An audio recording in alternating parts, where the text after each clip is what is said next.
ఈరోజు తెలంగాణ రాష్ట్రంలో ఉన్న తాజా మాజీ సర్పంచ్లను అరెస్టు చేస్తున్నారు.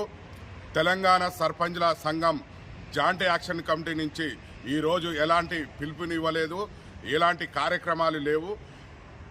అయినా కానీ మా సర్పంచ్లను ఇవాళ అసెంబ్లీ కాడ కార్యక్రమం చేస్తారనే దాని మీద అపోహతోని అరెస్ట్ చేస్తారు.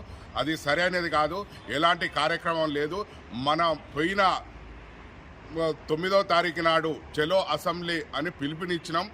అప్పుడు మాకు ప్రభుత్వం కూడా ఈ సానుకూలంగా స్పందించి ఈరోజు పొన్నం ప్రభాకర్ అన్న గారు కూడా లెటర్ ఇచ్చి మేము అసెంబ్లీలో మేము సబ్ కమిటీ నుంచి వెళ్ళి మీ సమస్య కూడా లేవనెత్తి పరిష్కారం చూపిస్తున్నాడు.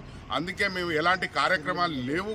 అయినా కానీ మమ్మల్ని అరెస్ట్ చేస్తున్నారు. సర్పంచ్లను అరెస్ట్ చేయడం సరైంది కాదు. అరెస్ట్ చేసిన సర్పంచ్లను బేషత్తుగా అందరినీ రిలీజ్ చేయాలని తెలంగాణ డీసీపీ గారిని కోరడం జరుగుతుంది.